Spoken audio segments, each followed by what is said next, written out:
And you guys should listen to this because I know what I'm talking about. If you happen to be creative, if you're a songwriter or another kind of musician or an artist or any of the other number of things that you might be, find a way to make money and then practice your craft on the side, because you'll starve to death otherwise. Now, for some of you that won't be true, but it's a tiny minority. Your best bet is to find a job that will keep body and soul together and parse off some time that you can pursue your creative thing, because then, well, as a long-term strategy, medium to long-term strategy, it's a better one.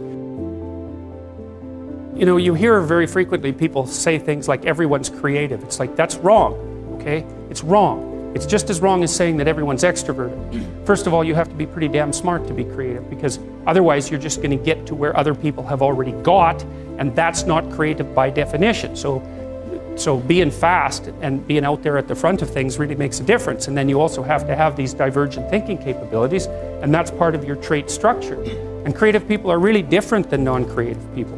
You know, partly because, for example, they're highly motivated to do creative things and to experience novelty and to chase down aesthetic experiences and to attend movies and to read fiction and to go to museums and to enjoy poetry and to enjoy music that's not conventional music, for example. These aren't trivial differences. And so it's a real misstatement to make the proposition that everyone's creative. It's just simply not the case. It's a matter of wishful thinking. It's like saying that everyone's intelligent. It's like, well, if everyone's intelligent, then the term loses all of its meaning. Because any term that you can apply to every member of a category has absolutely no meaning. You know, the other thing you want to be thinking about here is that don't be thinking that creativity is such a good thing. It's a high-risk, high-return strategy. There's creative people in this room, man. You guys are going to have a hell of a time monetizing your creativity. It's virtually impossible. It's really, really difficult because, first of all, let's say you make an original product. You think the world will beat a pathway to your door if you build a better mousetrap. It's like, that's complete rubbish. It isn't true in the least. If you make a good creative product, you've probably solved about 5% of your problem. Because then you have marketing, which is insanely difficult, and then you have sales, and then you have customer support, and then you have to build an organization. And you have to, if it's really novel, you have to tell people what the hell the thing is. You know, we built this future authoring program, right? It's available for people online. So how do you market that? No one knows what that is, and that's a real problem. If you write a book, well, then you have the problem that another million people have also written a book. But if you produce something that's completely new and doesn't have a category, people can't search for it online. How are they going to find it? And then you have pricing problems, and it's really unbelievably difficult to produce something creative and then monetize it. And even worse, if you're the creative person, let's say you have a spectacular invention, you've got no money, right? You've got no customers. Those are big problems. And so maybe you go and you find a venture capitalist. We start with family and friends because that's how it works. You raise money for your product. You raise money from your family and friends. That's assuming you have family and friends that have some money and that they're going to give it to you. And most people aren't in that situation. So it's a terrible barrier right off the bat. And then of course you're putting your family and friends at substantial financial risk because the probability that your stupid idea is going to make money is virtually zero, even if it's a really brilliant idea. And so then let's say, well, you get past family and friends and you get venture capitalists involved, because that's often the next step, or an angel investor. There's steps in building a business. Family and friends, angel investor, that's some rich guy that you've happened to meet, some man or some way, who's into this sort of thing and is willing to provide you with some money to get your product off the ground. Well, how much of your product is that person going to take?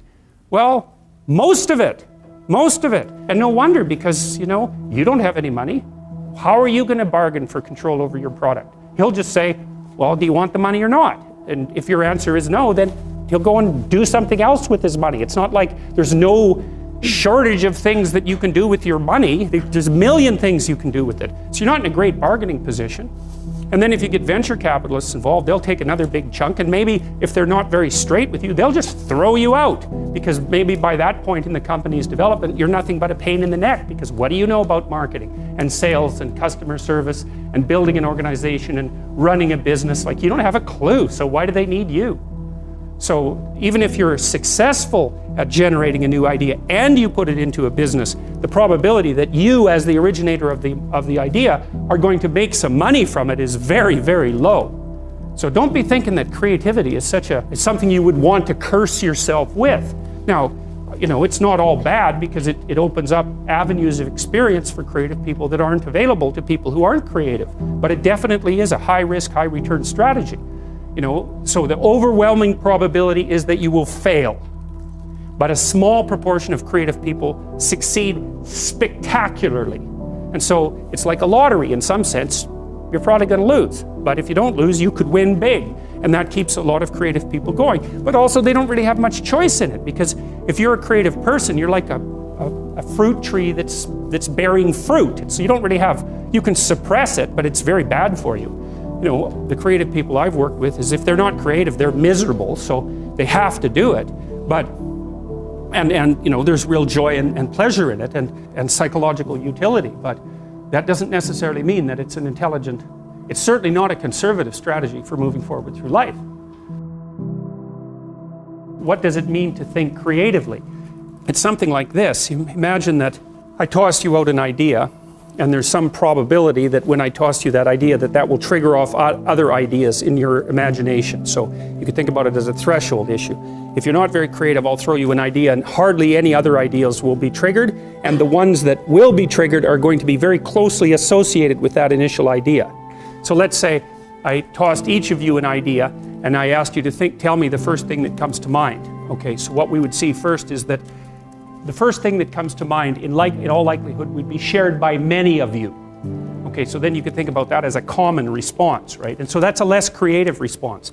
And then there'll be some things that come to mind for you that are so idiosyncratic that you're the only person that thinks it and no one can understand it. Well, that's also not exactly creative, because the thing that for something to be creative, it has to be novel and useful at the same time. That's sort of a rough definition. Something creative is novel and useful. So you can think of, you get thrown an idea and there's some probability that will co-activate other ideas. And if it co-activates many other ideas, that's like fluency.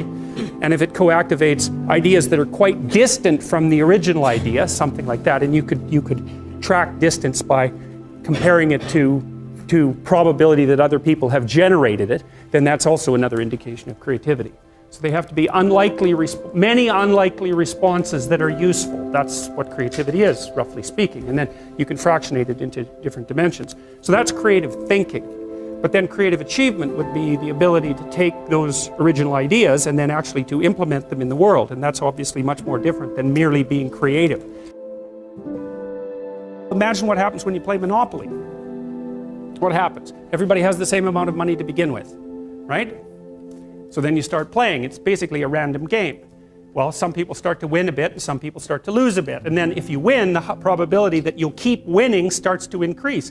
And if you lose, your vulnerability increases as you lose. And then maybe you've got, say, 6 people playing Monopoly. Soon one person has 0. What happens when they have 0? They're out of the game. So 0 is a weird number, because when you hit 0, you're out of the game. So then if you keep playing, people start to stack up at 0, right? What happens at the end of the game? One person has all the property and all the money, and everyone else has none. Right, that's what happens if you play an iterated trading game to its final conclusion. It's not a consequence necessarily of structural inequality. It's built into the system at a deeper level than that. So, you know, people talk about all the time about how unfair it is that the 1% of the population has the vast amount of the money, and 1% of the 1% has most of that money, and 1% of the 1% of the 1% has most of that money. It's an inevitable conclusion of iterated trading games, and we don't know how to fight it.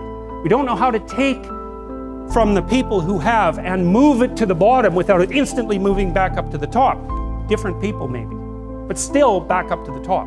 Because even the 1% churns a lot. Like, I think you have a 10% chance, if I remember correctly, you have a 10% chance of being in the top 1% for at least 1 year of your life, and a 40% chance of being in the top 10% for at least 1 year in your life. That's in Canada and the US. It's less so in Europe. So there's a fair bit of churning at the top end. It's not the same people all the time who have the money, but it is a tiny fraction of the people all the time who have all the money.